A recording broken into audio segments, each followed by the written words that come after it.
Ah, bueno. Eso sí hay que enviárselo hoy, ¿verdad, licenciada? Sí. Ah, bueno, perfecto.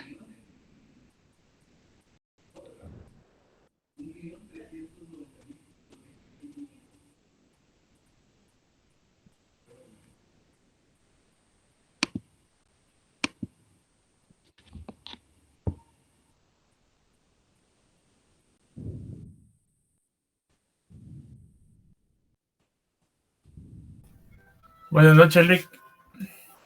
Buenas noches. Como no Ahorita vamos a molesta, iniciar. solo con una Ujú. pregunta. Al final se pudo cargar el video que hacía falta, perdone. Sí, me comenta Silvia que automáticamente se inicia el segundo, Oh, pero es no que sé si a sí. todos si les A mí inició el no se me segundo. cargó el otro, licenciado, solo A, hice el a- resumen de uno, pero del otro no se me cargó ningún video. sí, fíjese que yo por eso le comentaba yo ahorita, porque igual revisé y todo y no se cargó ni nada de eso. Entonces lo que hice fue subir mejor el resumen de El la primero. primera, el primer. Ajá. Ok, excelente. Voy a descargarlo ahorita de una vez que tengo el tiempo y así lo dejamos cargado. Deme un momento. Solo quiero ver también el tema de su evaluación. ¿Para cuándo nos toca, licenciada? Sí, les toca el 27 de agosto. Muy bien. Ujú. Licenciada, las diapositivas de la semana pasada no las cargó tampoco.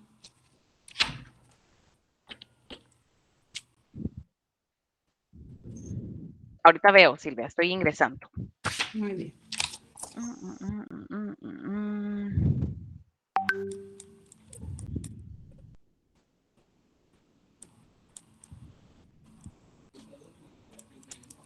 En realidad casi no tienen ninguna diapositiva. Ahorita se las voy a cargar. El de promesa tampoco lo tienen, ¿verdad? No, licenciada, tampoco. Solo tenemos el negocio jurídico, derecho jurídico.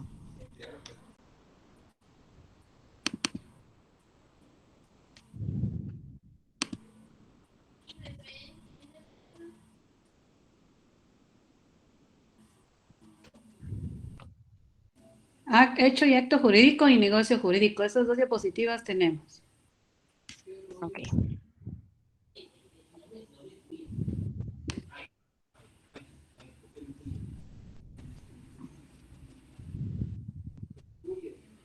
Ya les cargué el de promesa. Les cargo de una vez entonces el de mandato, que el de mandato hoy lo terminamos de ver, solo nos falta el mandato judicial. Ahorita se los cargo de una vez.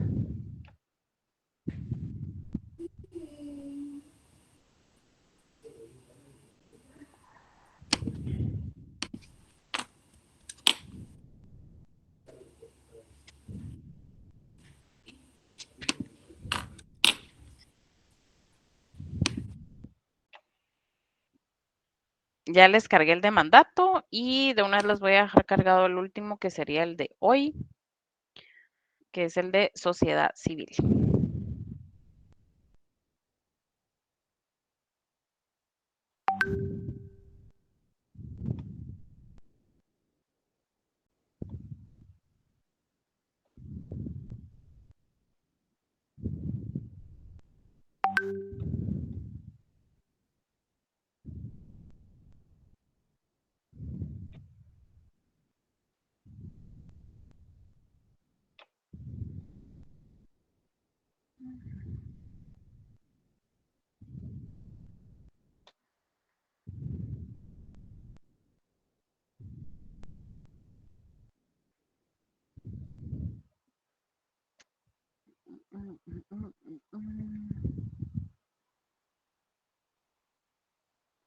Bueno, ya se los cargué todos. Solo quiero ver si.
Bueno, entonces vamos a finalizar hoy con lo que es el contrato de mandato. Ya se los cargué todos para que ustedes los puedan revisar, por favor. Y vamos a terminar con lo que es el mandato judicial. Yo recuerdo que les había ofrecido un mandato para el día de hoy, pero todavía no lo tengo. Yo con gusto se los estoy consiguiendo, porque lo que pasa es de que sí tengo, pero no he cambiado los nombres, para qué mentirles. Y obviamente pues no se los puedo dejar con los nombres, ¿verdad? Entonces ese es el tema que tengo que corregir. Voy a pasar lista rapidito para que podamos iniciar. Se encuentra Jennifer Lisset.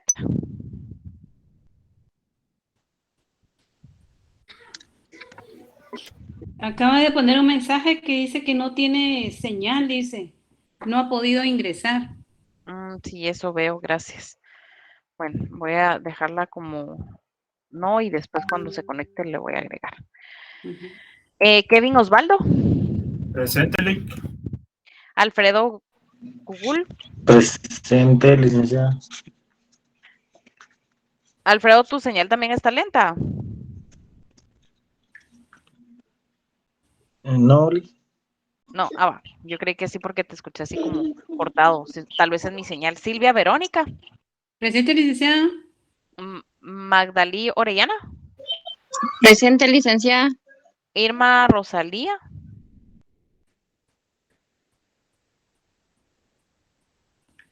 Jocelyn Janet. Presente, licenciada. Y María Alejandra Turcios. Presente, Lick. Ok. Bueno, entonces la semana pasada estábamos platicando un poquito acerca del mandato, ¿verdad? Y las clases de mandato que existen. Y nos quedamos en lo que era el mandato judicial. Yo les dije que igual les iba a traer uno, pero pues ya no se los traje. La otra semana sí se los voy a traer, como les digo. Cada redacción de cada contrato sí lo van a ver en derecho notarial. Entonces no se preocupen ni se frustren de que no saben redactarlos, porque al final, como les digo, eso sí lo ven en derecho notarial. Y hay libros bastante completos en cuanto a ese tema. Entonces vamos a continuar con juicio sumario, no.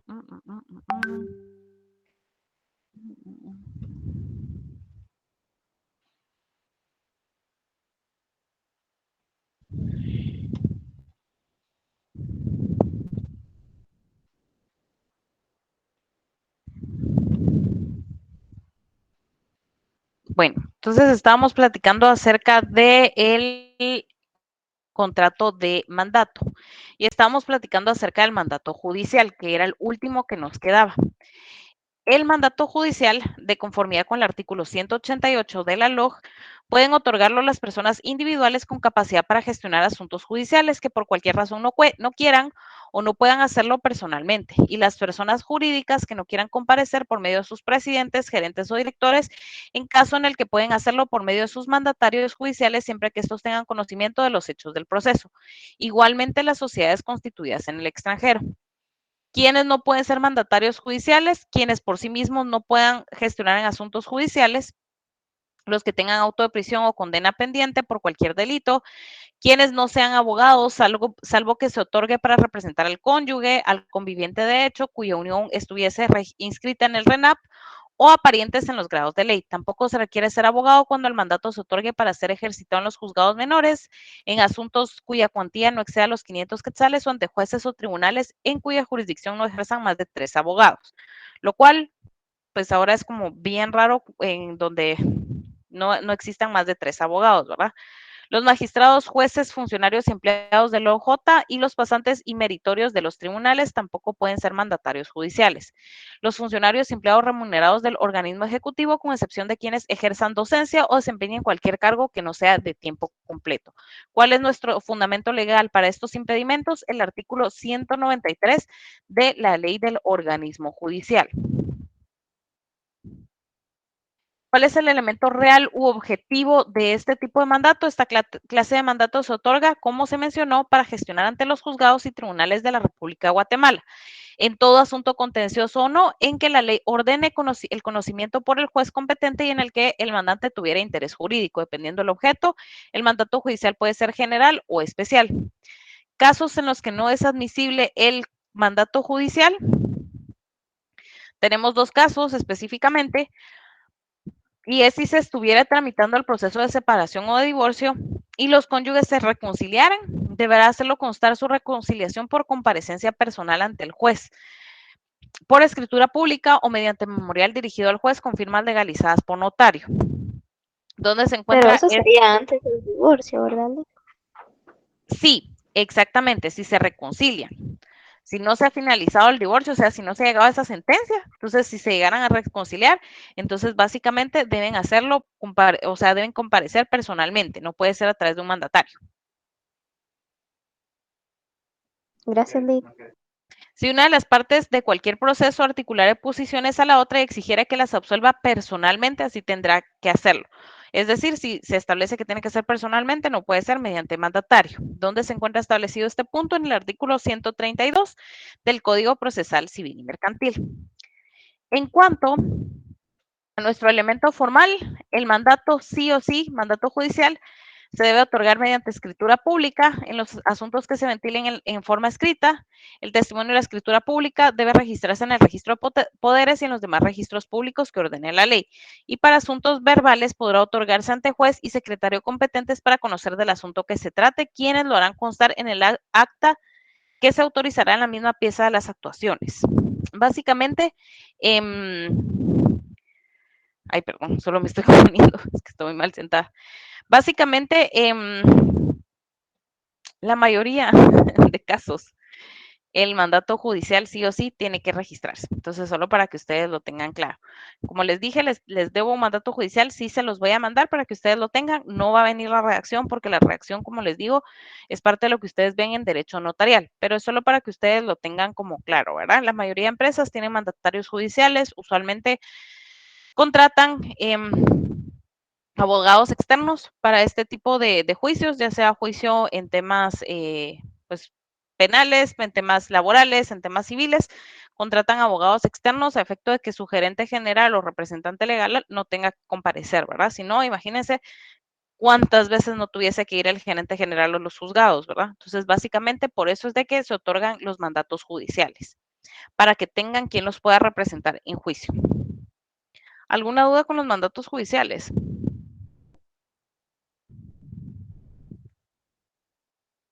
¿No? Para mí no, Lick. Este se registra en el registro mercantil, ¿verdad, licenciada? Sí, en el registro mercantil, en el registro electrónico de poderes.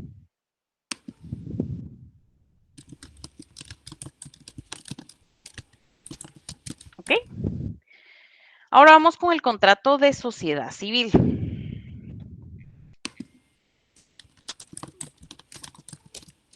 Un momento, voy a empezar a presentar.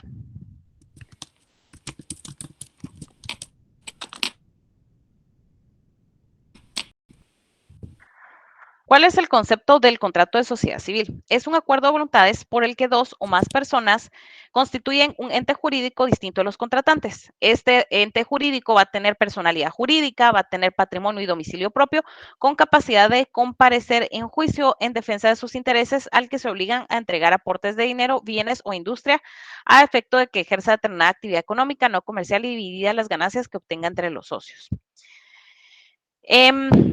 Vamos a leer, por favor, el artículo 1728 de nuestro Código Civil.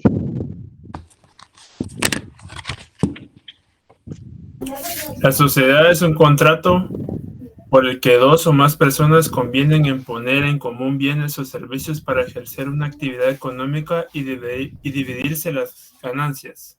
Ok, gracias. Ese sería el concepto legal. Entonces, si quieren, ustedes agréguenle ahí concepto. En cuanto a este concepto, el concepto anterior guarda congruencia con la concepción general del código concerniente a que la persona jurídica forma una entidad civil distinta de la de sus miembros individualmente considerados. Puede ejercitar todos los derechos y contraer las obligaciones que sean necesarios para realizar sus fines y será representada por la persona u órgano que designe la ley, las reglas de su institución, sus estatutos o reglamentos o la escritura social. Esto es en cuanto a que es congruente que la persona jurídica va a tener una personalidad, literal va a tener una personalidad jurídica diferente a la de cada uno de sus miembros. La sociedad civil tiene personalidad jurídica diferente a la de cada uno de sus socios. Al respecto, el concepto legal es el que acabamos de leer, el artículo 1728 de nuestro Código Civil. Piu Peña define la sociedad como un contrato por virtud del cual dos o más personas convienen en dar vida a una entidad distinta para realizar operaciones de naturaleza exclusivamente civil con ánimo de repartirse las ganancias. Y agrega que el derecho ante la idea busca la forma y cuando aquella plasma en posibilidades distintas de realización traza los perfiles diversos de las diferentes instituciones. Menciona junto a la asociación de finalidad ideal y desinteresada, pone la sociedad de alcance lucrativo o ganancial, junto a la sociedad mercantil, objeto inmediato del comercio, y para el comercio sitúa la sociedad civil, de rasgos más particulares, y en progreso ascendente permite que verifique el magnífico tránsito entre un reunirse sin dejar de ser a un reunirse formado a otro ser. La idea de la agrupación con personalidad jurídica es el ideal realizado en los modernos tiempos. Esto solo es como parte de la doctrina, ¿verdad? La sociedad civil se va a diferenciar de la sociedad mercantil. En la sociedad civil también van a haber ganancias, siempre. O sea, no, si quieren formar una sociedad civil, un grupo de abogados, un grupo de auditores lo puede hacer, ¿sí? ¿Y cuál va a ser su finalidad? Un fin lucrativo, obviamente, ¿sí? También pueden haber asociaciones que no tienen fines lucrativos. Entonces, solo denme un momento, por favor, voy a tomar agua.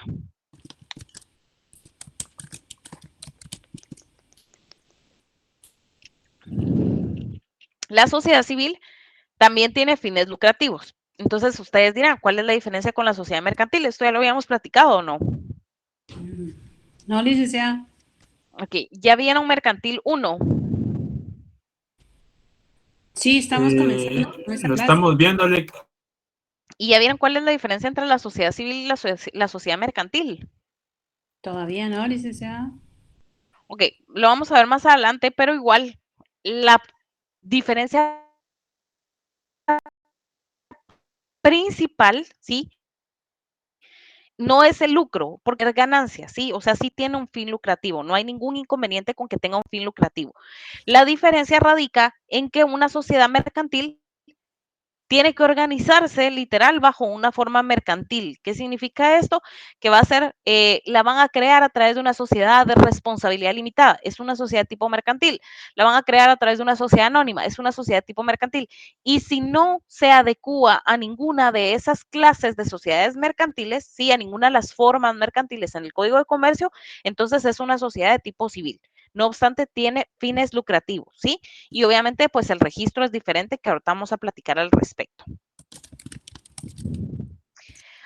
Regina Villegas, perdón, lo conceptúa como una corporación privada dotada de personalidad jurídica que se constituye por contrato celebrado entre dos o más personas para la realización de un fin común, lícito, posible y preponderantemente económico mediante la aportación de bienes o industria o de ambos, siempre y cuando no lleve a cabo una especulación comercial ni adopte una forma mercantil, que es lo que yo les digo en cuanto a una de las teorías en cuanto a la diferencia entre la sociedad civil y mercantil, que si no se adecua a ninguna de las formas mercantiles es una sociedad civil, pero sí puede tener fin lucrativo, o sea, sí puede buscar el lucro. Es importante la intención de formar la sociedad. Debe aclararse, por supuesto, que la affectio societatis no se entiende como el vínculo de cariño o de amistad entre los socios, sino que como la intención de varias personas que se confían entre sí, digamos, ¿verdad? Para poder conformar una sociedad.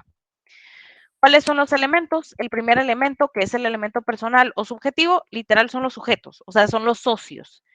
Entendiéndose por tales las personas que fundan o constituyen la sociedad, como aquellas que posteriormente se integran a la misma por el ingreso con anuencia de los demás socios o en sustitución de los socios que hubiesen fallecido. Entonces, el elemento personal son los socios que conforman esa sociedad. Tenemos dos clases de socios, que eso lo van a ver también en mercantil. Tenemos el socio capitalista, que como bien lo dice su nombre, su aporte va a consistir en dinero, en capital, dinero o bienes muebles o inmuebles que puedan ser justipreciados. Y tenemos los socios industriales, que aportan básicamente sus conocimientos, sus trabajos, sus servicios o en determinadas actividades propias del objeto o giro de la sociedad. Estos son las dos clases de socios, los socios capitalistas y los socios industriales. Vamos a leer, por favor, el artículo 1744, que acá es donde hace referencia a los socios industriales. 47, perdón, 1747. Los socios que ponen su industria en común darán cuenta a la sociedad de las utilidades que hayan obtenido del ejercicio de esa industria. Ok, súper, ahí hace como una referencia al tipo de socio industrial. Pero ¿cuáles son las dos clases de socios doctrinalmente? Socio capitalista y socio industrial. Se les tiene que quedar y eso aparte les va a ayudar para derecho mercantil también. No sé si ya lo vieron, pero pues si lo ven, es la clasificación de los socios. Naturaleza o la obligación de los socios. Yo lo estoy regresando. La obligación de los socios capitalistas es una obligación de dar. ¿Cuál va a ser su obligación? Entregar el bien, entregar su aporte, entregar el dinero. Básicamente esa es su obligación. La de los socios industriales es una obligación de hacer, realizar la actividad económica respectiva a favor de la sociedad. Pero también puede ser una obligación de dar y esto ocurre cuando el socio ejerce su actividad económica en determinada profesión o arte y se obliga a entregar a la sociedad la totalidad o parte de las ganancias que obtenga. Para ser socios, deben de tener capacidad de ejercicio. ¿Cuál es la capacidad de ejercicio? ¿Tener la mayoría de edad? ¿Cuál es la mayoría de edad? ¿Los 18 años? ¿Dónde está regulado? Híjoles.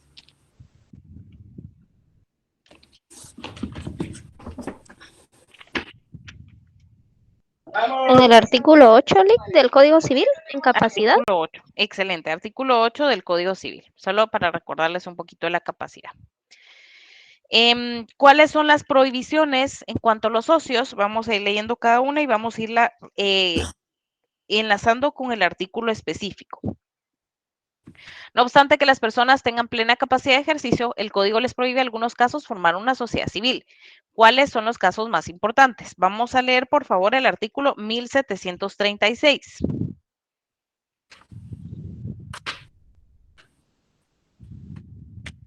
Dice, los cónyuges no pueden celebrar entre sí contrato de sociedad que implique la formación de una persona jurídica, salvo que figuren como consocios de las personas.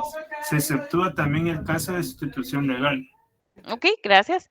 Entonces, los cónyuges no pueden celebrar entre sí contrato de sociedad que implique la formación de una persona jurídica. O sea, los socios no pueden ser cónyuges o los cónyuges no pueden ser socios, ¿verdad? Si básicamente después de que ya existía una sociedad, los cónyuges contraen matrimonio, o sea, no eran cónyuges y después sí, esa prohibición pues no está pactada en la ley, no está explícita, entonces pues ahí no pasa nada. Pero si al momento de formar la sociedad eran cónyuges, sí está prohibido expresamente.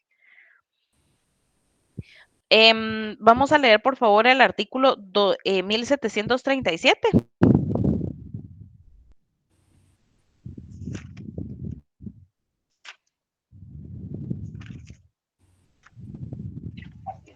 (1737) Durante el matrimonio no puede la mujer, sin el consentimiento del marido, ni éste sin el de aquella, celebrar con terceros contrato de sociedad en relación a bienes comunes o aportar a una sociedad esta clase de bienes.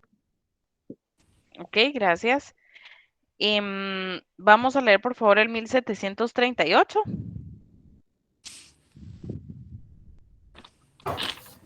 El tutor y el guardador no pueden celebrar contrato de sociedad con todos sus representados mientras no haya terminado la minoría de edad o la incapacidad y estén aprobadas las cuentas de tutela y canceladas las garantías. Ok, gracias. 1739.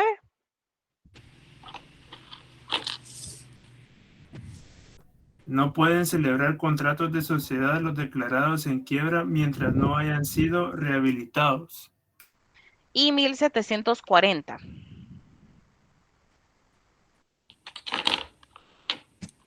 Por los menores o incapaces podrán ser representantes, celebrar contrato de sociedad previa autorización judicial por utilidad comprobada. La responsabilidad de los menores o incapaces se limitará al momento de su aportación entregada.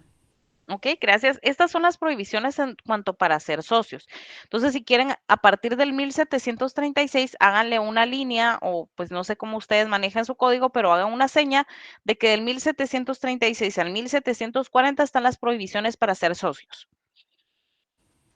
Creo que son bastante claras las prohibiciones. No sé si tienen alguna duda con alguna de ellas.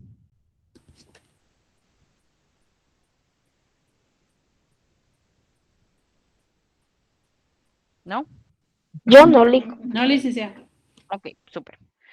De igual forma se las dejo en la diapositiva. Entonces, eso es en cuanto a las prohibiciones para ser socios. Entonces, el elemento personal de nuestra sociedad, pues van a ser los socios. Sí, ese es el elemento personal. Las personas son los socios. ¿Cuál es el elemento real u objetivo? Por el surgimiento de la personalidad jurídica de las sociedades, que es posible la creación de un patrimonio propio de un ente jurídico distinto e independiente del patrimonio individual de los socios. El objeto de la sociedad puede estudiarse como objeto inmediato o directo, que está constituido por los bienes y los servicios que los socios tienen la obligación de aportar a la sociedad, y como objeto mediato o ulterior, que consiste en la finalidad que la sociedad persigue. Se llama también el giro social de la sociedad. Dicho objeto debe expresarse con la mayor claridad y detalle posibles en la escritura social. No puede cambiarse si no es mediante modificación de la escritura social. Entonces, ¿cuál va a ser el elemento real objetivo? Literal, el objeto de la sociedad, el giro del negocio, el giro social de esa sociedad de tipo civil. El elemento formal, el contrato mediante el cual se constituye la sociedad civil, es solemne. ¿Qué significa esto? Es estrictamente formal. Vamos a leer las formalidades en cuanto al contrato de sociedad civil. Entonces, acá en el 1729 le agregan, por favor, elemento formal. Este establece: la sociedad debe celebrarse por escritura pública e inscribirse en el registro respectivo para que pueda actuar como persona jurídica. Entonces ahí le agregamos elemento formal y dónde se registran en el registro de personas jurídicas. ¿En dónde, Lic? Registro de personas jurídicas. ¿Cuál es Ese el es artículo? 1729.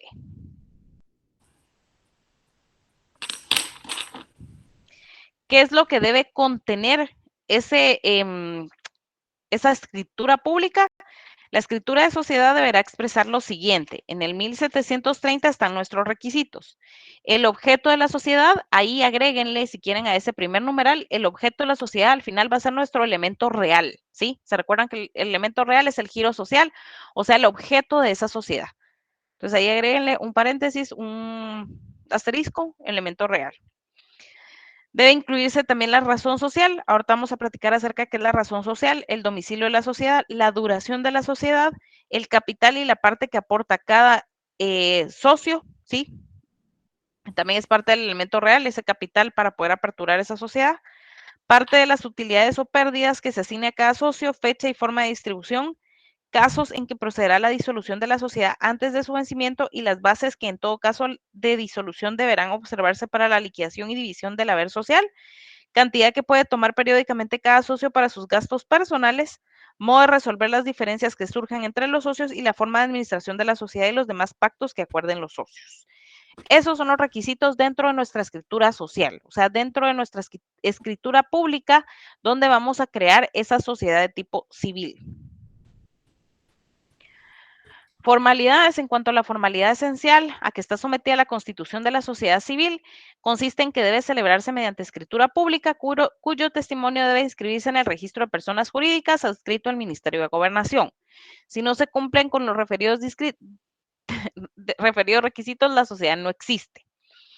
Entonces, ¿qué significa esto? Que la sociedad va a nacer a la vida jurídica una vez esté inscrita. Y por eso es de que les dije que en el artículo 729, ¿dónde se registra? Registro de personas jurídicas, por favor.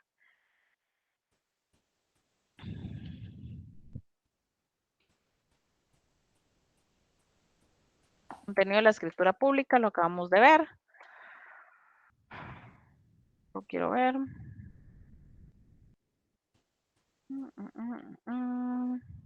Vamos a ir hablando de cada uno, pero así de una forma rápida. ¿Alguna duda hasta el momento? ¿Cuál es el elemento real, el elemento formal y los elementos personales de la escritura pública? De la sociedad civil. Lic, sociedad civil, elemento personal, dijo la primera. Sí, ¿cuáles son? Personas, ¿no? ¿Quiénes son entonces el elemento personal? Son las personas, dijo, ¿no? Sí, pero ¿qué personas? Ya lo dije, pero solo quiero que lo analices. Mm, las que están teniendo el negocio jurídico. Exactamente, ¿quiénes son? Si vas bien, si estás analizando bien, pero ¿quiénes son? Ya lo dije, pero igual te lo voy a volver a mencionar, pero me gustaría que lo analizaras antes. Mm, Los socios. eso. Muy bien. Está. Sí, Y el el, elemento real o objetivo es el giro de la sociedad y el capital. y el capital. Ujú.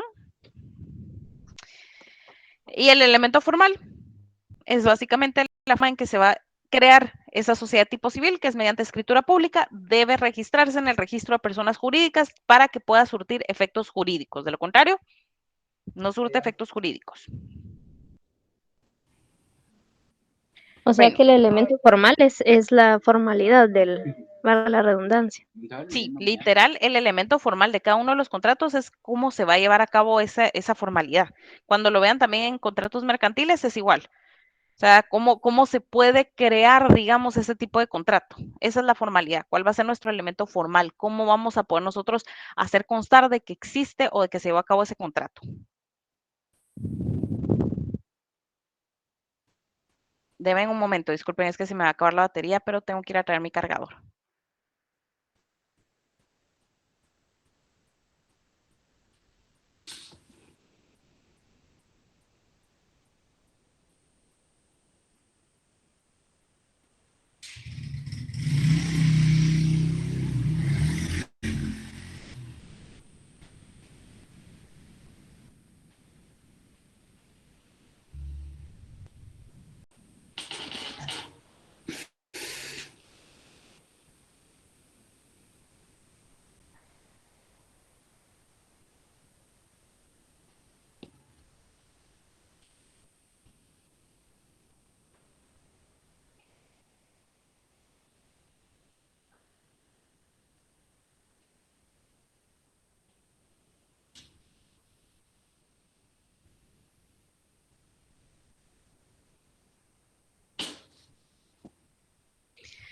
Listo, ya regresé. Bueno, entonces, en cuanto al contenido de la escritura pública, vamos a hacer algunas anotaciones así bastante rápidas, que igual están en la diapositiva.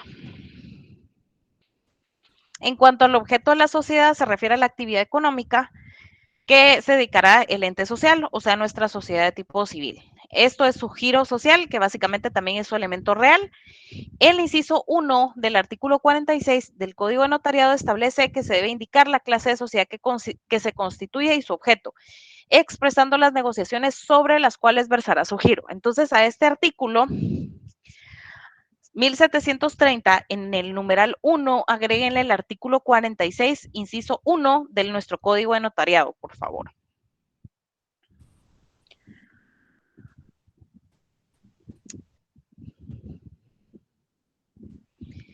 Bueno, en cuanto a la razón social, de conformidad con el artículo 1741, la razón social se forma con el nombre y apellido de uno de los socios o los apellidos de dos o más seguidos de las palabras sociedad civil. Entonces vamos a leer, por favor, el artículo 1741 de nuestro Código Civil.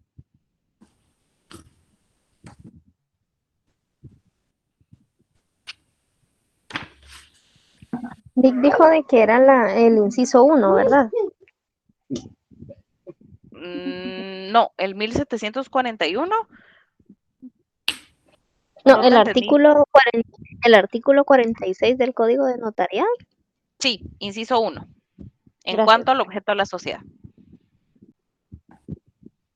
Entonces ahora vamos a leer el 1741. El 1741, agréguenle si quieren paréntesis o como ustedes lo agreguen, razón social. La razón o firma social se formará con el nombre y apellido de uno de los socios o de los apellidos de dos o más con la agregación de las palabras sociedad civil.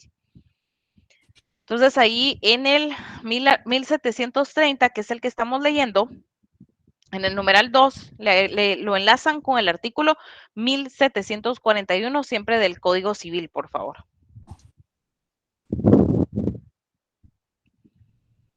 En razón social, Dick. Ajá, exactamente.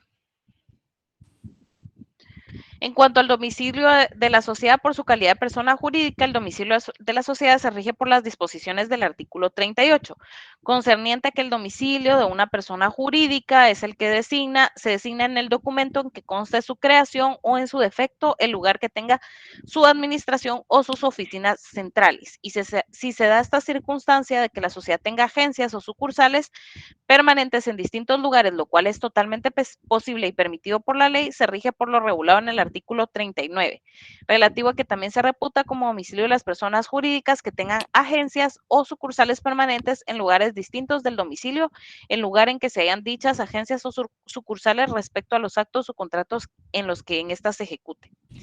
Entonces, en ese, vamos literal inciso por inciso. En el inciso 1 agregamos el 46, numeral 1 de nuestro código de notariado. En el inciso 2, en cuanto a la razón social, agregamos el 1741. En el inciso 3, en cuanto al domicilio de la sociedad, lo vamos a enlazar con el artículo 38 y 39 de nuestro Código Civil. En cuanto al domicilio de las personas jurídicas. ¿Vamos claros hasta el momento? Si voy muy rápido me dicen. Igual todo va a quedarles en la diapositiva para que la lean más tranquilos y lo vayan agregando en su código. Pero hasta el momento, ¿todo claro? Sí, licenciada. Perfecto. Duración de la sociedad. En cuanto a la duración, la sociedad puede constituirse por un plazo determinado o por plazo indefinido. En el primer caso, se extinguirá al vencimiento del plazo, salvo prórroga celebrada antes de su finalización con las mismas formalidades de su constitución. Vamos a leer entonces qué establece nuestro artículo 1731. ¿Alguien que pueda leer el 1731, por favor?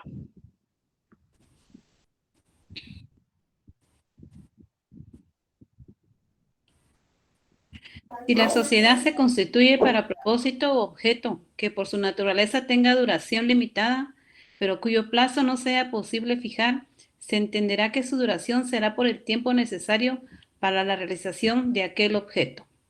Ok, gracias. Artículo 1731, agréguenlo en cuanto a la duración de la sociedad y también vamos a leer el artículo 1770, el cual establece la prórroga de una sociedad debe formalizarse antes del vencimiento del plazo y con las mismas solemnidades y requisitos exigidos para la celebración del contrato. Entonces, a esa duración de la sociedad le agregan el artículo 1731 y el 1770.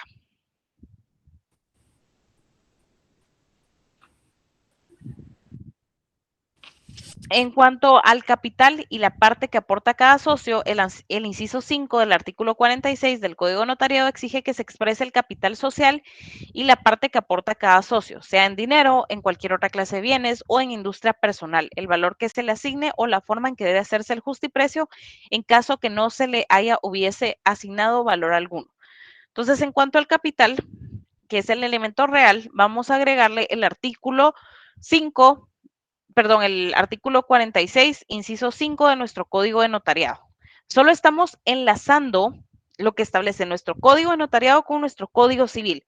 El código notariado es como que ampliara un poquito los requisitos de la constitución de la sociedad civil en nuestro código civil. Entonces, por eso es de que vamos enlazándolo con el artículo 46 de nuestro código de notariado.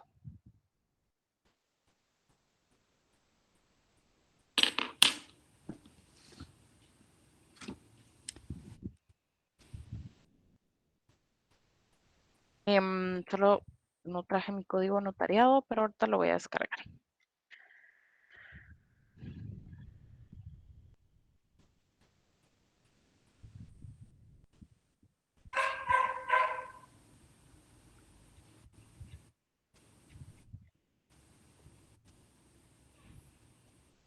Bueno, entonces, en la parte de utilidades o pérdidas que se asigna a cada socio, fecha y forma de su distribución, lo enlazamos con el artículo 10 de nuestro código de notariado, por favor.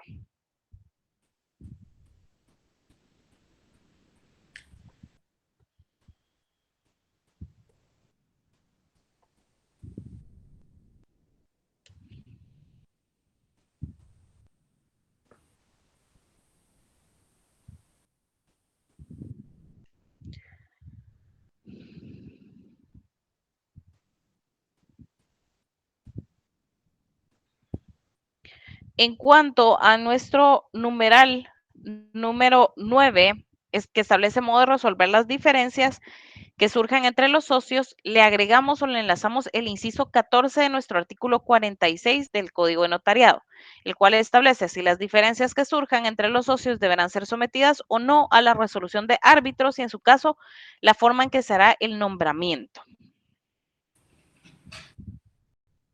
Inciso 14, Lic. Sí.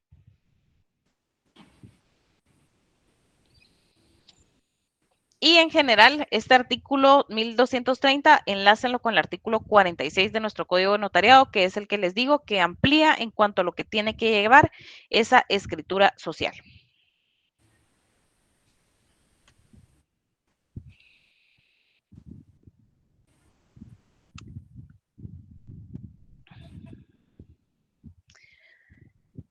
Nuestro artículo 1732 establece que son nulas y se tienen por no puestas las cláusulas del contrato de sociedad en que se estipule que alguno de los socios no participará en las ganancias o que la parte del capital o bienes que aporte estarán libres de responsabilidad o riesgo. Entonces, eso está prohibido.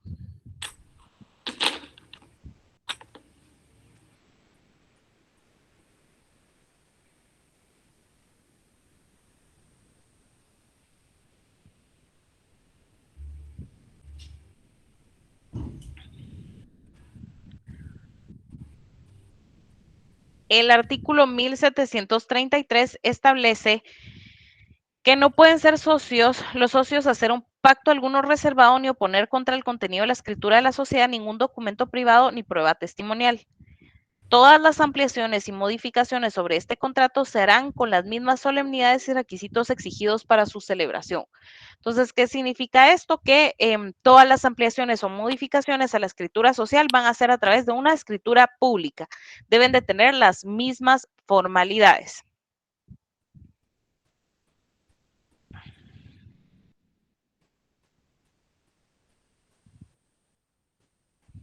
En cuanto a la preeminencia de la escritura constitutiva, las personas jurídicas del inciso cuarto, que se refiere el inciso cuarto del artículo 15, o sea, las sociedades, consorcios y cualesquiera otras con fines lucrativos que presentan las leyes, quedan sujetas a lo convenido en la escritura constitutiva o en sus estatutos debidamente aprobados por la autoridad que corresponda.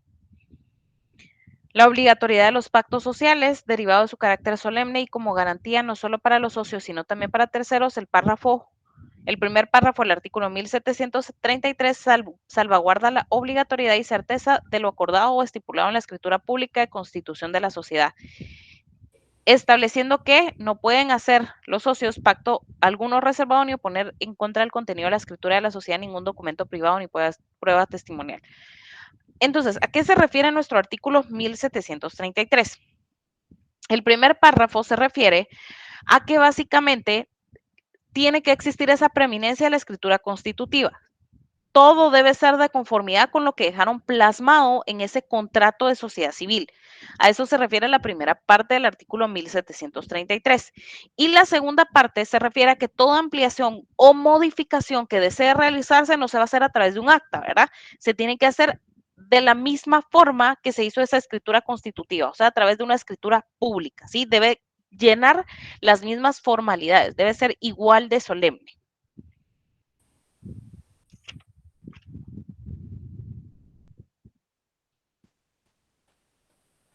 ¿Alguna duda hasta el momento?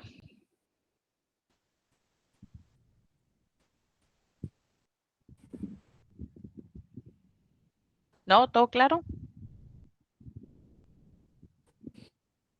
Conmigo, sí, Lic. Sí, súper. Deme un momento, por favor.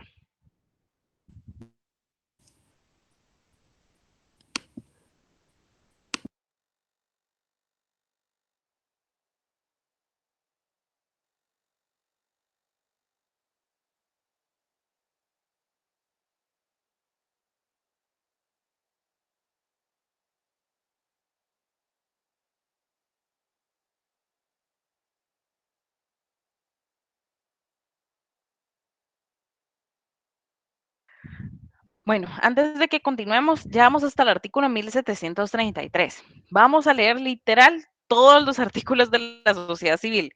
Yo creo que sí no nos va a dar tiempo de terminar hoy, pero sí quiero que terminemos todos los artículos para que la mayoría están como bien explicados, pero hay algunos que sí tienen que tener algún tipo de ampliación o se pueden, como lo estamos haciendo, de alguna forma integrar con el resto de leyes. Por eso es de que a mí me gusta que hagan sus enlaces, porque al final no es que solo tengan que leer su código civil y ya, sino que aparte de integrarlo con la doctrina, tienen que irlo integrando también con los demás códigos, ¿sí? Porque al final, ¿se recuerdan que el derecho pues se aplica de forma general? No es que solo vamos a aplicar lo que establece el código civil porque es lo que más me conviene, sino que básicamente tenemos que integrar todo el derecho, ¿sí? Entonces, por eso es de que a veces sí les doy muchos enlaces, les digo varias leyes, pero es por eso, para que al final se les haga un poquito más fácil cuando ustedes estudien para sus privados, ya van a tener los enlaces con diferentes leyes.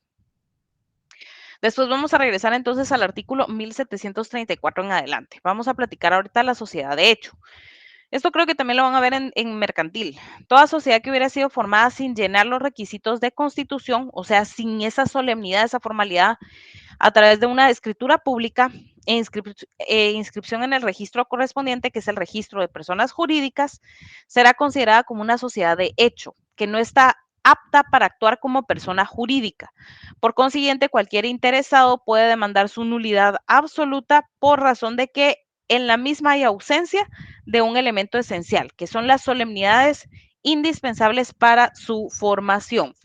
Entonces, ¿qué sucede? Yo creo que alguien me había preguntado, y si no me habían preguntado, pues igual, si no se registra, no surte efectos jurídicos. Se puede solicitar la nulidad absoluta de esa sociedad civil. Esto se encuentra establecido en el artículo 1301, el cual establece, hay nulidad absoluta en un negocio jurídico cuando su objeto sea contrario al del orden público o contrario a las leyes prohibitivas expresas. Y acá es donde aplica por ausencia o no concurrencia de los requisitos esenciales para su existencia. Entonces, ¿qué sucede? Si una sociedad civil nunca se registró, es una sociedad de hecho, entonces se puede demandar la nulidad, ¿sí? ¿Alguna duda con las sociedades de hecho?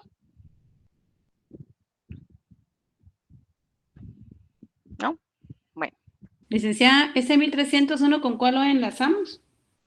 Ese no lo enlazan con ninguno, es solo que les está dando un poco de doctrina en cuanto a las sociedades de hecho. Ya. Pero si quieren lo podrían enlazar con el 1729. Si no cumple con el elemento formal, nulidad de conformidad con el 1301.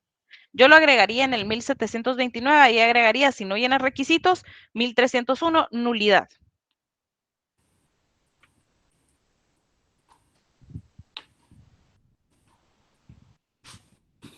Yo les pregunto, ¿qué sucede en el caso que la sociedad civil, pues no sé, Pérez y Pérez, sociedad civil, nunca se registró en el registro de personas jurídicas porque el procurador se lo olvidó y nunca procedió con el registro?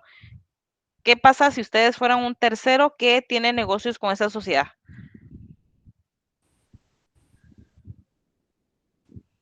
Se declara la nulidad por no estar inscrito. Exactamente, se demanda la nulidad. Ya después la declara un juez, pero nosotros la demandamos, efectivamente, por no estar inscrita. Exacto. Ese es el análisis que ustedes tienen que ir haciendo y por eso es de que vamos como entrelazando todos los artículos. Pero sí, efectivamente. ¿Cuáles son las características de este tipo de contrato? Es un contrato bilateral o plurilateral, porque no solo son dos personas, a veces son más socios y está bien, no hay ninguna prohibición en cuanto a este tema. Es consensual, no es necesaria la entrega de los aportes de los socios para que esté legalmente constituida la sociedad. Basta que los socios se obliguen a entregarlos en el plazo convenido. Lo anterior lo confirma la circunstancia de que si uno de los socios se demora en la entrega de su aporte, la sociedad se le puede exigir ejecutivamente o rescindir el contrato respecto únicamente a dicho socio. No se podrá hacer ni una ni otra cosa si la sociedad no estuviese todavía constituida. Entonces, vamos a leer el artículo 1744 en cuanto a este tema.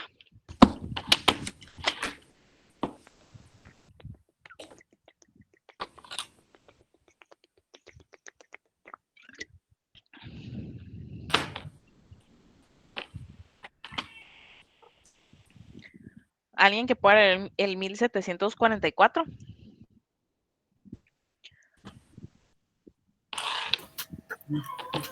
Los socios deben poner en la masa común dentro del plazo convenido sus respectivos capitales y contra el moroso puede la sociedad proceder ejecutivamente hasta que se verifique la entrega o rescindir el contrato en cuanto a dicho socio. Ok, gracias. Entonces, ¿qué sucede? Por eso es de que una de sus características es de que es consensual, porque de conformidad con este artículo, pues no es necesario que hayan entregado los bienes para poder crear esa sociedad. Es más, primero se crea la sociedad y si no entregan los bienes, ya se puede proceder a la ejecución o, como bien menciona este artículo, a la remoción de ese socio específicamente. Por eso es de que su característica es de ser consensual y no real. No se entrega el objeto de primero, sino que primero, pues es el pacto entre las partes. Es principal porque no requiere de otro contrato para su existencia. Es oneroso. La onerosidad de la sociedad civil tiene dos aspectos. Uno, los aportes. Cada socio sin excepción tiene la obligación de entregar su aporte. No hay caso alguno en que alguien pueda ser socio sin aportar nada a la sociedad. Y el derecho a recibir utilidades. No es válido ningún convenio por el cual alguno de los socios no participe en las sociedades, que este es el artículo que ya leímos, ¿verdad? No es que pueda un socio decir, no quiero participar en las utilidades porque tampoco quiero participar en las pérdidas. Entonces, no es posible. Todos los socios participan en las utilidades y de igual forma, pues si hubieran más pérdidas, participan también en las pérdidas. Es un contrato totalmente solemne porque, por si se dan cuenta, tiene que estar no solo en escritura pública, sino que debe estar debidamente inscrito ante el registro de personas jurídicas. Es intuito personae porque, pues básicamente lo que importa acá también son cada uno de los socios. Y es de tracto sucesivo, pues las prestaciones no se consuman en un solo acto, sino en varios actos que se van desarrollando en momentos diferentes desde la constitución hasta la extinción de la sociedad. Entonces, por eso es de que es un contrato de tracto sucesivo. Entonces, características: bilateral, consensual, principal, oneroso, solemne, intuito persona y de tracto sucesivo. ¿Cuál es la diferencia con la sociedad mercantil? Acá es donde yo les mencionaba que hay varios criterios. El que nosotros aplicamos en Guatemala y para efectos de esta cátedra es el tema que yo les mencioné. Si está o si se crea una sociedad bajo alguna forma mercantil, o sea, dígase las 6 establecidas en nuestro Código de Comercio, entonces es una sociedad mercantil. Si no, puede ser considerada una sociedad civil porque al final la finalidad de lucro es de ambas. ¿Cuáles son los criterios de profesionalización? Los principales que han sido propuestos son los siguientes. Primero tenemos el de profesionalidad. Este es no muy aceptado, es el menos aceptado. El abandono en que ha caído se debe a que nadie acepta que la sola circunstancia de que los socios sean comerciantes para que pueda tener que la sociedad tenga naturaleza mercantil, aunque el giro social no tenga nada que ver con las actividades de comercio. Entonces, con el hecho de que sean comerciantes, eso no significa que sean una sociedad tipo mercantil, pero sí es una de las teorías, ¿verdad? Sí es uno de los criterios en cuanto a la diferenciación de profesionalidad. Si son,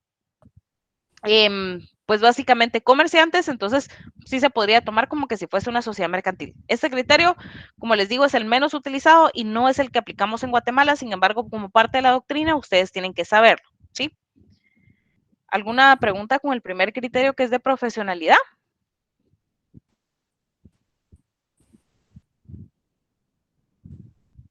¿No? Bueno. El segundo criterio es de la forma, que es el que yo les menciono, que es el que utilizamos en Guatemala. Se fundamenta en nuestro artículo 3 de nuestro Código de Comercio, el cual establece: las sociedades organizadas bajo la forma mercantil tienen la calidad de comerciantes, cualquiera que sea su objeto. Con fundamento en esto, se ha interpretado que aunque el giro social no tenga nada que ver con el comercio, si la sociedad se organizó como una sociedad de tipo mercantil, dígase colectiva, en comandita simple, en comandita por acciones, sociedad anónima, sociedad de responsabilidad limitada o sociedad de emprendimiento, entonces básicamente va a ser una sociedad mercantil.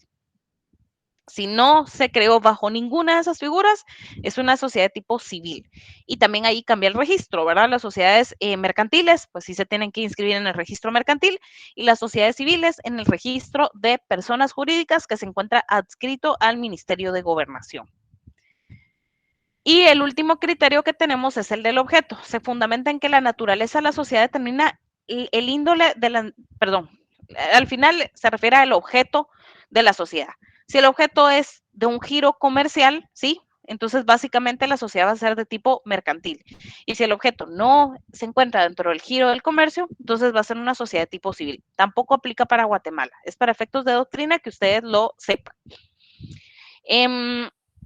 Podría fundamentarse en los artículos 2 y 9 del Código de Comercio. Sin embargo, como les digo, en Guatemala la que aplica es el criterio de la forma, que dependiendo la forma bajo la cual se establezcan las sociedades, van a ser de tipo mercantil o de tipo civil, de conformidad con el artículo 3 de nuestro Código de Comercio.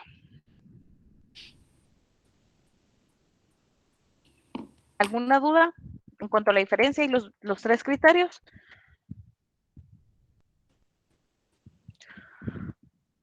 Solo recuérdense, el criterio del profesional, el criterio del objeto y el criterio de la forma. El que aplica en Guatemala, el criterio de la forma. Son los tres criterios que necesito que se aprendan.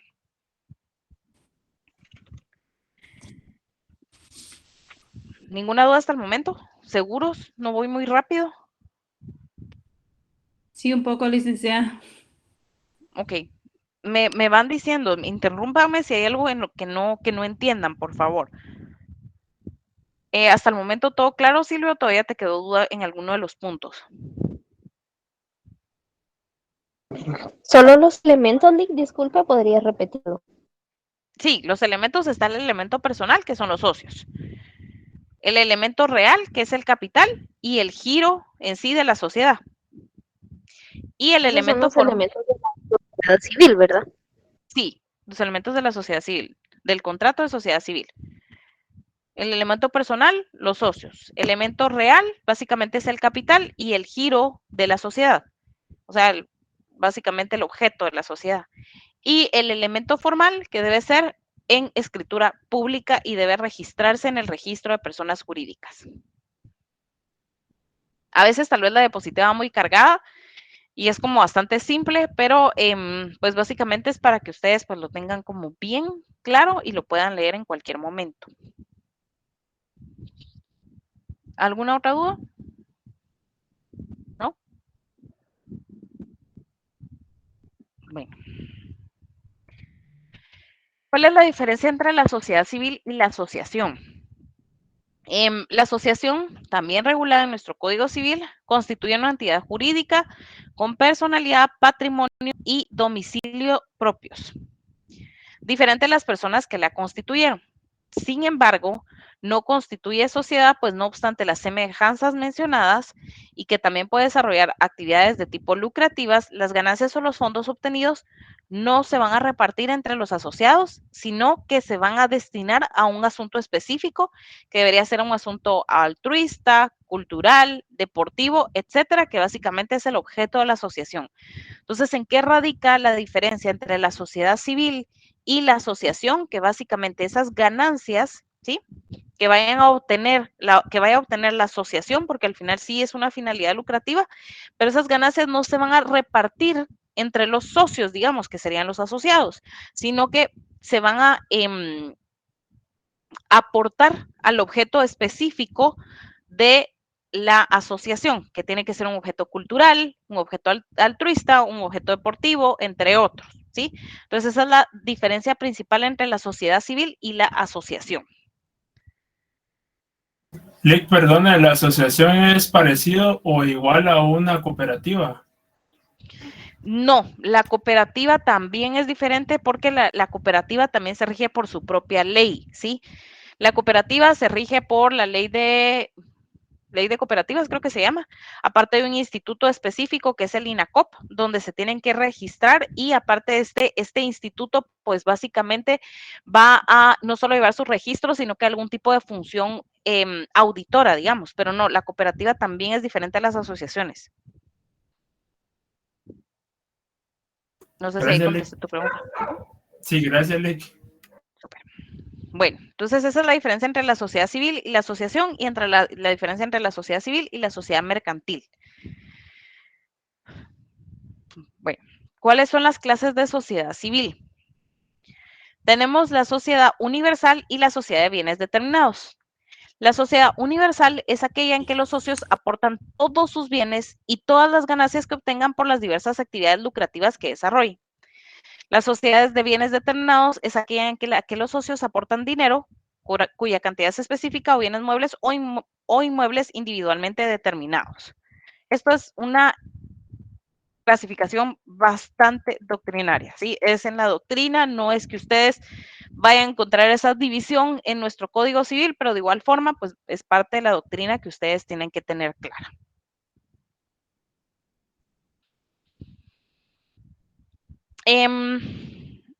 ¿Cuáles son las obligaciones de los socios hacia la sociedad? Hoy creo que sí nos falta un montón de la sociedad. Yo creí que iba a terminarla hoy, pero no creo. ¿Cuáles son las obligaciones de los socios hacia la sociedad? Entregar los aportes en la fecha y lugar convenidos. Esto se encuentra establecido en el artículo 1744, que es el que ya leímos. Deben cumplir con sanear tanto por evicción como por vicios ocultos las cosas que se aportan. En el artículo 1745 está esta obligación. Establece. Si quieren, al 1744 pónganle obligación del socio hacia la sociedad. En el 1745, obligación del socio a la sociedad. Este establece, cada socio está obligado a entregar y sanar a la sociedad la cosa que prometió. Dicha obligación de saneamiento obedece a que los socios transmiten a la sociedad bienes en propiedad o en usufructo, y esa transmisión es onerosa, por cuanto que tiene obligación correlativa a la división entre los socios de las utilidades que se lleguen a obtener. Entonces, esta también es una obligación de los socios hacia la sociedad, la entrega pues de los bienes que ofreció, ¿verdad?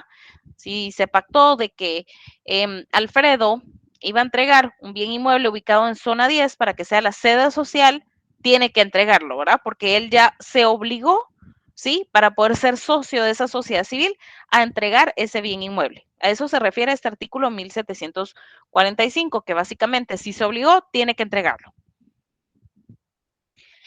Otra de las obligaciones de los socios hacia la sociedad es la de indemnizar a la sociedad por los daños o perjuicios que le causen por dolo, abuso de facultades o negligencia. ¿Dónde está esta obligación? 1749. A este 1749, agréguenle por favor daños y perjuicios. Esto establece cualquier daño o perjuicio causado en los intereses de la sociedad por dolo, abuso de facultades o negligencia grave de algún socio constituye a su autor en la obligación de indemnizarlo si los consorcios lo exigen, con tal de que no pueda colegirse de acto alguno la aprobación o ratificación expresa o virtual del hecho sobre el que se funda su reclamación. Es parte también de la obligación de los socios hacia la sociedad. Entonces, agréguenle obligación de los socios hacia la sociedad.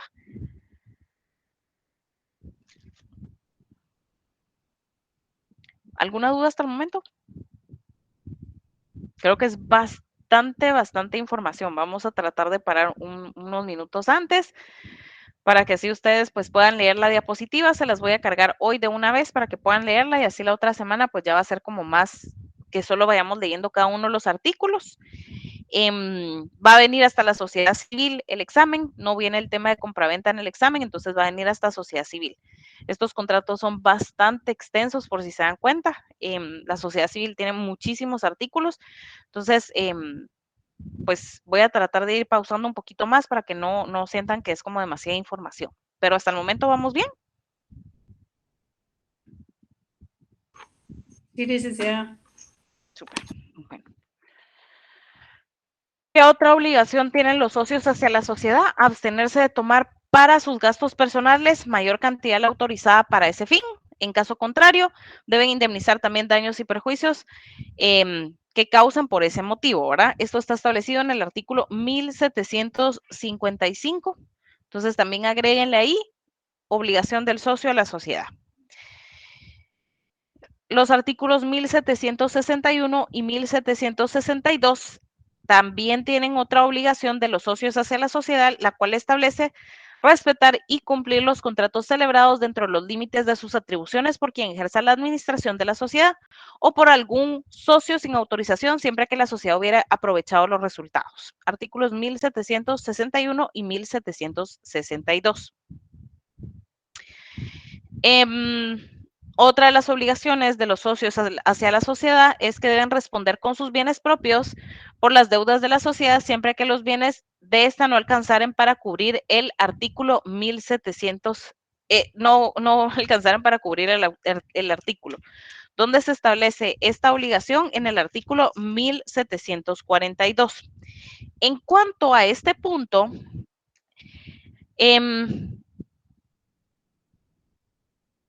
tienen que agregarle de que es una responsabilidad por parte de los socios, no solo es una obligación de parte de los socios hacia la sociedad, sino que es una responsabilidad de los socios que va a ser solidaria e ilimitada. ¿Por qué solidaria e ilimitada? Porque si, por ejemplo, se disuelve la sociedad, era una sociedad entre Alejandra, Alfredo y Kevin, ¿sí? 3 personas. Cada uno aportó 1,000,000 de quetzales. Pero al final, cuando se disuelve la sociedad, tuvieron más pérdidas que ganancias y le deben 8 millones de quetzales a sus acreedores. Sus acreedores pueden proceder legalmente en contra de Kevin, Alfredo y Alejandra sobre sus bienes. ¿Por qué? Por este artículo específico. Por eso es tan importante. Porque acá se establece esa obligación solidaria e ilimitada, ¿sí? Y primero que todo es subsidiaria. ¿Por qué subsidiaria? Porque en primera instancia los acreedores deben proceder legalmente en contra de los bienes de la sociedad. Si no alcanzaren o no fueren suficientes, ya es que pueden proceder en contra de los bienes de Kevin específicamente, en contra de los bienes de Alfredo específicamente y en contra de los bienes de Alejandra específicamente. Entonces a ese artículo le agregamos en la primera línea la subsidiariedad. Ay, perdón, que es subsidiaria. No puedo decir bien esa palabra. Y en la segunda ¿Qué línea, 1742, Alejandra. Estamos en nuestra letra F ahorita, 1742. Entonces, la primera línea le agregamos que es subsidiaria y la segunda que es solidaria e ilimitada. Esto es bastante importante. ¿Por qué? Porque cuando ustedes vean las sociedades mercantiles, hay algunas sociedades mercantiles que sí tienen responsabilidad limitada, como literalmente la responsabilidad limitada, la cual establece que no tienen esa solidaridad ilimitada, no pueden proceder en contra de los socios ni de sus bienes, sino que solo pueden proceder en contra de los bienes de la sociedad. En cambio, en esta clase de sociedades de tipo civil, se puede proceder en contra de los bienes de la sociedad. Si no fuesen suficientes, ya se procede legalmente en contra de los bienes de cada uno de los socios. ¿Le agregaron este punto al 1742? Sí, Lick, en la primera línea subsidiaria y en la segunda solidaria e ilimitada. Okay, excelente. En general, todos los socios deben abstenerse de hacer todo aquello que fuere contrario o perjudicial al interés social. Deben asimismo subordinar el interés particular a los intereses de la sociedad. Esto es en cuanto a las obligaciones de los socios hacia la sociedad. Ahora tenemos los derechos de los socios frente a la sociedad. Ya pasamos por las obligaciones, ahora vamos hacia los derechos. Los socios tienen respecto a la sociedad un estatus jurídico que, así como les impone obligaciones, también les hace titulares de derechos frente al ente jurídico del que proviene dicha calidad o investidura. ¿Cuáles son esos derechos que ellos tienen? Pueden obtener cualquier información que le interese acerca del estado de los negocios sociales, puede participar en la dirección y administración de la sociedad, aunque la ley no establece qué órganos de dirección, administración y vigilancia debe tener la sociedad. Es lógico entender que el órgano superior a quien le compete la dirección de los negocios sociales, la designación y remoción de administradores, la formulación de proyectos de distribución de ganancias o pérdidas y de cualquier otro asunto decisivo para la vida o extinción de la sociedad, es al conjunto de socios. Nuestro órgano superior, no obstante la ley no lo establece así expresamente, nuestro órgano superior siempre va a ser la junta de socios, ¿sí? La asamblea de socios. Cuando vean, de nuevo, comparando un poquito con derecho mercantil, cuando vean en derecho mercantil, ese órgano superior de la sociedad es la junta general, que es cuando todos los socios se juntan, o la asamblea general en el caso de las sociedades accionadas, que es cuando todos los socios o todas las acciones representadas se unen, ¿verdad? Entonces, ese es el órgano superior de la sociedad.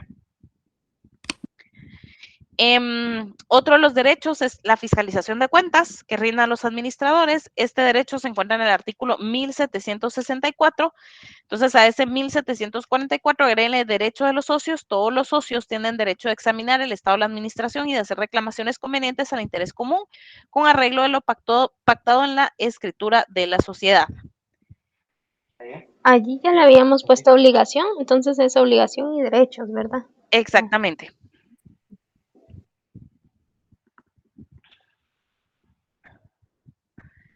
Y tenemos el último, que es oponerse a la celebración de obligaciones que considere perjudiciales o inconvenientes, artículo 1763, el cual establece no debe contraerse la obligación nueva si expresamente lo contradice uno de los socios administradores, pero si llegara a contraerse producirá sus efectos legales en cuanto al acreedor y al que lo contrajo quedará responsable de los daños y perjuicios que cause la sociedad. Entonces, esos son los derechos de los socios frente a la sociedad. También tenemos los derechos de participar en la distribución de utilidades, perdón. En cuanto a la participación de utilidades, vamos a leer 3 artículos y con esto vamos a ir finalizando porque ya siento que es demasiada información.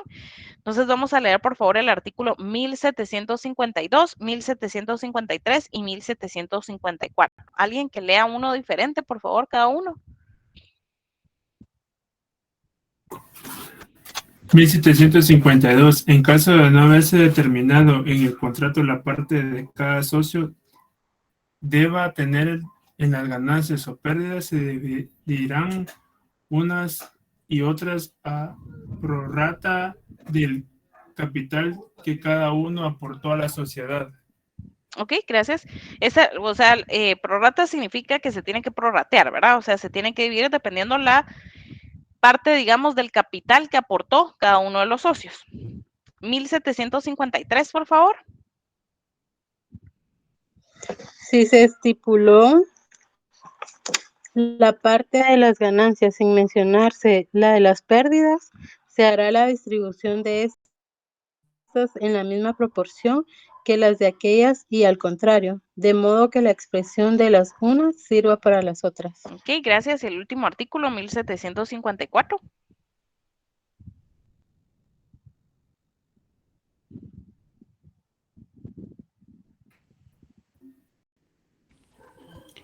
La parte que deba tener en la ganancia el socio que no aportó más que su industria será igual a la porción correspondiente al socio que contribuyó con más capital. Y si son iguales los capitales o es solo el socio que lo ha aportado, la ganancia del socio industrial será igual a la de las otras. Ok, gracias. Básicamente, estos 3 artículos se refieren a la distribución de las ganancias y también de las pérdidas, ¿verdad? Van a ser prorrateadas dependiendo de la cantidad de capital que cada uno de los socios haya aportado, que básicamente pues es lo más justo, ¿verdad? Entonces la misma ley lo establece o lo deja establecido dentro de nuestro Código Civil a efecto de que no, porque Kevin aportó 500,000 y Alejandra 1,000,000, les van a repartir la misma cantidad de ganancias y la misma cantidad de pérdidas, sino que tiene que ser dependiendo la cantidad de capital que cada uno de los socios aportó. Entonces a estos 3 artículos, si quieren, divídanlos y pónganles ganancias y pérdidas, porque acá está cómo se va a realizar esa distribución de las pérdidas y ganancias que tenga la sociedad. Y de nuevo, el 1732 establece que básicamente es esa prohibición de que no puede venir y uno de los socios pactar de que no va a participar de las ganancias, pero tampoco las pérdidas, ¿verdad? Esa prohibición es expresa en nuestro Código Civil, ya la leímos varias veces. Eso lo enlazamos con esos artículos. Sí, lo pueden enlazar 1732 con el 1752 al 1754. Esa prohibición es expresa, no puede uno de los socios decir, o Kevin decir, no quiero participar en las ganancias porque después cuando pierdan no quiero participar en las pérdidas. No es lógico. ¿Por qué? Porque también la naturaleza jurídica de la creación de esa sociedad civil fue el lucro, ¿verdad? Lo que estaban buscando era lucrar. Entonces, pues obviamente no puede dejar de participar en las ganancias. Otro de los derechos es solicitar la devolución de su aporte cuando quede excluido de la sociedad o se disuelva esta. ¿Qué pasa en el caso de una disolución? Cuando es una disolución total, es que pues se disuelve totalmente la sociedad. Cuando es una disolución parcial, es cuando se excluye a uno de los socios. Ya no quieren que Kevin continúe por alguna de las causales de exclusión establecidas en el Código Civil. Entonces, la obligación, sí, o sea, ese derecho que tiene al final Kevin como socio, es de que si lo van a excluir de la sociedad, o sea, si lo van a disolver, lo van a literal sacar de la sociedad, entonces le deben devolver su aporte, ¿sí? En la medida de lo posible, ¿verdad? Si ya pues hubieron pérdidas, entonces pues básicamente prorrateado. Y si se liquidara la sociedad, pues igual, ¿verdad? Si la sociedad va a desaparecer, tienen que devolverle en la medida de lo posible su aporte, ¿verdad? Pero todo prorrateado dependiendo si hubieron pérdidas o ganancias, ¿verdad? ¿Qué quiere decir prorrateado? Prorratear es como, no sé cómo explicarlo, pero es como cuando, uy, es dividir, digamos, es como proporcional. negociar, Proporcional es la palabra. ¿Perdón? como negociar proporcionalmente. Ajá, exactamente, gracias. Es que no sabía qué palabra utilizar, pero sí es proporcionalmente lo mismo que prorrateado, ¿verdad? Es proporcional a la parte que cada uno de los socios, por ejemplo, aportó. Entonces, proporcional. Si Kevin aportó un 85% a la sociedad, le toca un 85% de las ganancias y un 85% de las pérdidas. Creo que proporcional podríamos equipararlo a, perdón, prorratear podríamos equipararlo a proporcional. Silvia, ¿qué es lo que tú habías dicho? Que no te escuché bien. Sí, era como negociar proporcionalmente. Exactamente, sí, eso es prorratear, que va a ser proporcional. Es más, creo que es un sinónimo.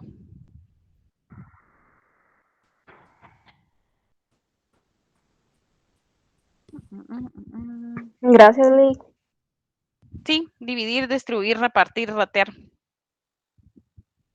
Es básicamente proporcionalmente que se va a dividir algo. Dividir proporcionalmente. Bueno, chicos. Entonces, Lick, solo para entender, eso que usted está diciendo ahorita de proporcionalmente, eso quiere decir de que si yo aporto más al capital, van a ser más mis pérdidas, se podría decir. Tus pérdidas y tus ganancias, sí. Ujú. Sí, porque es prorrateado. Depende del porcentaje, sí, depende del porcentaje, ¿verdad, Lick? Exactamente, sí.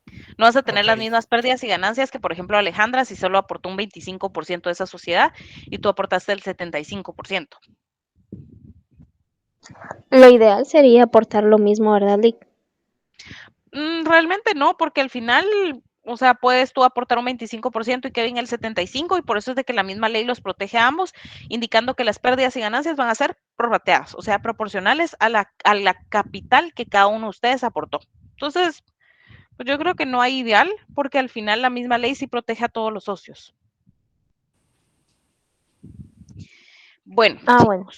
hasta acá lo dejamos, porque sí siento que es demasiada información, si no siento que lean nuevamente. Les voy a cargar la diapositiva para que ya la empiecen a leer. Yo creo que ya se las cargué.